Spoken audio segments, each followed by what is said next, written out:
Assalomu alaykum hurmatli talabalar. Bugungi mavzumiz chiziqli dasturlash mavzusi. Bugun sizlar bilan chiziqli dasturlashga oid bitta misol bilan shu darsimizni tushuntirishga harakat qilib o'tamiz. Chiziqli dasturlash o'zi nima? Chiziqli dasturlash bu hech qanday shartsiz dasturning ketma-ket bajarilishi yoki ketma-ket hech qanday shartlarsiz tuzilgan dastur desak bo'ladi. Misol uchun biz bitta dastur yozamiz. Misol 2 sonning yig'indisi. Bu ikkita sonning yig'indisini hisoblovchi dastur tuzayotganimizda hech qanday shart aralashmaydi va bu dastur chiziqli dastur deb ataladi. Keling, C dasturlash tilida mana shu dasturni tuzib amalda ko'rsatib tushunib olamiz. C dasturlash tilida yozishimiz uchun albatta bizga Visual Code yoki shu kabi dasturlar kerak bo'ladi. Visual Studio kabi. Bizda Visual Studio dasturi bor. Bundan tashqari kimlarda bu dastur bo'lmasa, boshqa C dasturlash tili bilan ishlaydigan dasturlardan bemalol foydalansa bo'ladi.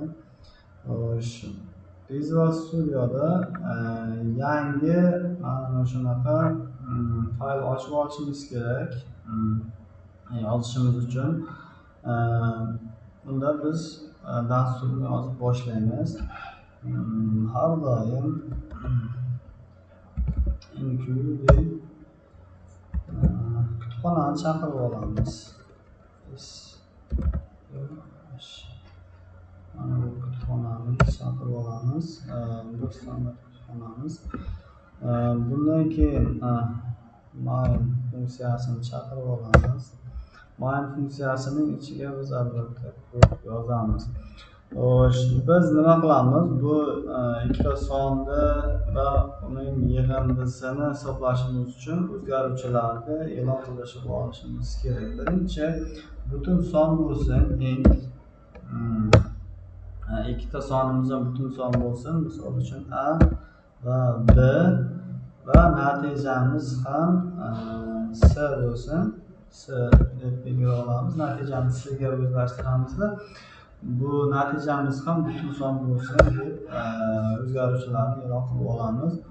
Endi nima qilamiz? Ekranga birinchi o'rinda bizga shunaqa chiqsin. Birinchi sonni kiriting deb chiqsin. Uning uchun biz printf funksiyasini ishlatamiz. Printf funksiyasi ochamiz va qo'sh tirnoq ichida birinchi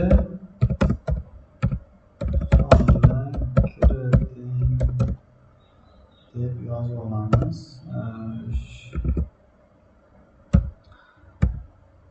Bu dastur ishlaganda bizga birinchi sonni kiriting deb chiqaradi. Foydalanuvchi tomonidan birinchi sonni qabul qilib olishimiz uchun scanf funksiyasidan foydalanamiz. Scanf funksiyasidan foydalanamiz. Foiz d yozamiz butun sonni chaqirib olishimiz uchun va mana bunaqa ampersand deydimi shu belgi va bitta o'zgaruvchiga bog'lab olishimiz kerak. Misol uchun a ga.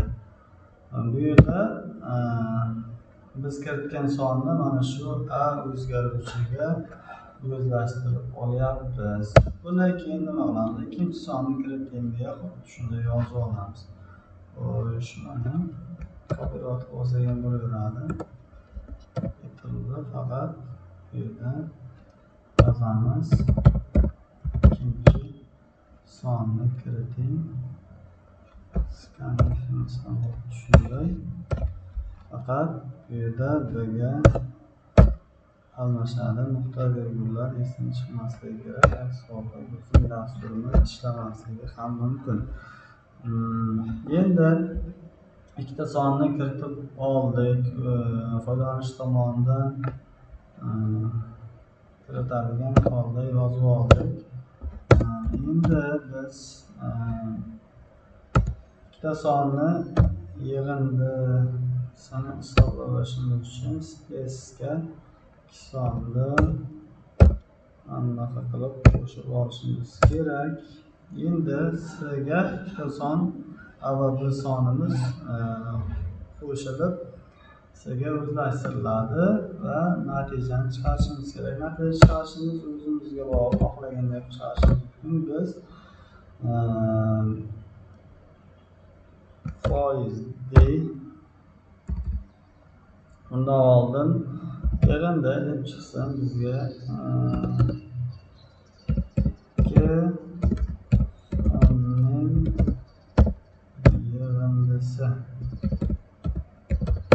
sonning yig'indisi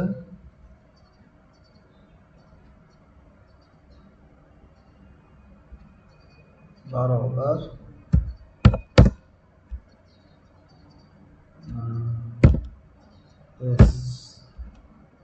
s'imiz chiqsa, mana shu sonning yig'indisi va s deb javob chiqadi bizga.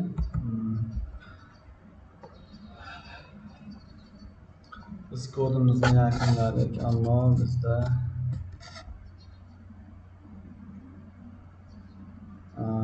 bu yerda virgulamiz qolib ketibdi. Bu yerda ham virgulamiz qolib ketibdi. Shuning uchun bizga xatolik ko'rsatayotgan edi. Menimcha bartaraf etildi. Ishlatib ko'raylikchi. Mana sonning birinchi sonni kiriting deb chiqib kelyapti. Birinchi son 23 bo'lsin. Enterni bosamiz, ikkinchi son 7 bo'lsin. Ikki sonning yig'indisi 30 deb mana javobi chiqdi. Bizning dasturimiz muvaffaqiyatli ishladi. Shu bilan bu bitta misol bilan menimcha chiziqli dasturlashni o'rganib qoldik. Qisman bo'lsa ham buguncha bu darsimiz shu joyda tugaydi. Keyingi darslarda ko'rishguncha xayr deb qolamiz.